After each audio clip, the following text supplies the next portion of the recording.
Home builders are feeling a bit better about the housing market, albeit just a bit, as sentiment ticked up in December for the first time in a year. Let's talk about where housing is headed and where it's hot in 23 with Kinloch Partners co-founder and CEO Bruce McNeilage. Bruce, good to see you back here. Broadly speaking, how do you characterize what you're seeing out there in the market to start this year? And is the worst behind us? So I don't think it is. I think we are going back and forth. I think the market is still finding itself.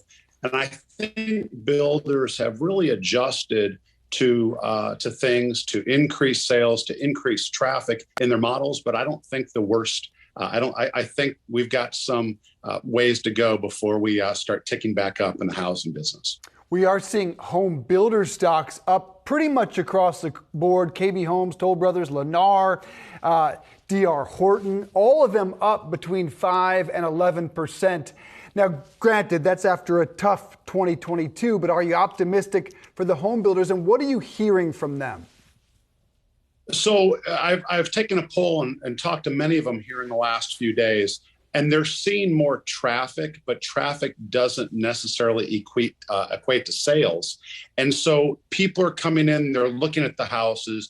The builders are doing a great job with concessions and some incentives, buying down the mortgage rates, the interest rates. And so we're starting to see some things turn, but high interest rates, the 6.5% or so range for the 30-year fixed mortgage that rate is still keeping some people away from buying houses. Where do you see that mortgage rate heading in 2023, and where do you see it flattening out? Will that be enough to kind of thaw things out? I think if we can get to 6% sometime to the middle of the end of this year, that'll really help builders and also buyers of homes. The people that are most affected are the entry-level buyer. And I think with the incentives, maybe reduction of prices a little bit, and the easing of these mortgage companies to give mortgages, I think will really, really help. You talked about concessions. It's remarkable how many of them. That has really been the theme of 2022, which continues into 23. 42% of all transactions in Q4 had concessions. That's almost double from earlier in the year. What types of concessions are you seeing the most and where? The two most popular concessions are not only the reduction in price, but giving large builders credits or buyers credits. It might be refrigerators, it might be blinds, it could be closing costs, title insurance, but they're also offering incentives that I really think is the best incentive.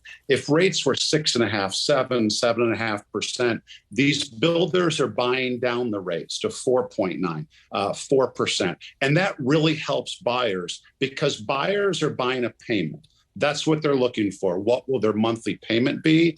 And so if builders can buy down that interest rate, that's really what's going to drive people to the models. And then some inventory that hasn't sold, some standing inventory, I think people have a good opportunity to pick up some good deals if they're looking to buy a home. Good stuff. All right, the National Association of Realtors put out the top 10 housing markets for 23, all of them, all 10 in the South, the majority in the Southeast, with Atlanta taking the top spot, Raleigh, North Carolina, number 2. Why are those markets so hot? And is that where the majority of investment is also happening? So my firm exclusively invests in the Deep South, both in Tennessee, Georgia, and throughout the Carolinas. We are seeing that's where migration is going from the Northeast and the Midwest. We're all seeing manufacturing jobs. There's an awful lot of automobile companies and manufacturing jobs going to the Southeast. And quite frankly, it's the cost. When you can buy a house for $275,000, $300,000, $325,000, a 4 or 5 bedroom house, that's also really going to be something that drives people to that city. And the jobs are also there. So those two things are really making it a very positive for the Southeast. Yeah, Redfin says today a record 25% of users look to move in Q4. That is a record, and apparently they are moving to the South. Finally, Moody's has new numbers out today showing a record high 30% share of spending going towards rent in this country. Will you see that improve, do you think, in 2023? That is a massive number.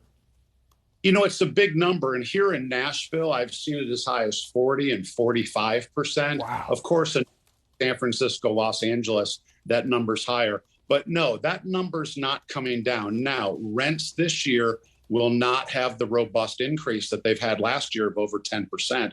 I think we're going to see that relatively flat. And also, home rental companies like ours are starting to give incentives that make it more affordable for people to get in a house, but the high payments are still there. Are you offering rental incentives? We are in a couple cities in the Southeast. We are offering 1 month rent with a 1 year lease, or we're offering a 2 year lease where you're not going to get an increase in the second year. We've had a very good response from that program, and we see more and more companies doing that. And I think that's really helping ease things with the consumer that might not be able to buy right now, but is still looking for a high quality house for them to rent and their families to enjoy. And is the inventory story changing for the positive in the rental space this year? So inventory is still tight. However, people were building into that cycle in the downturn. So there seems to be a little bit more in the market.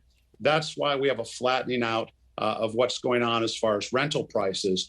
And I don't really see that changing. There's been a lot of spec houses.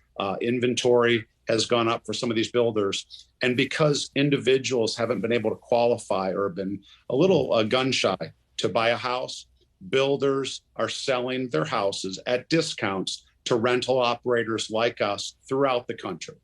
That trend continues. Bruce McNeilage, excellent observations. Good to see you. Thanks again.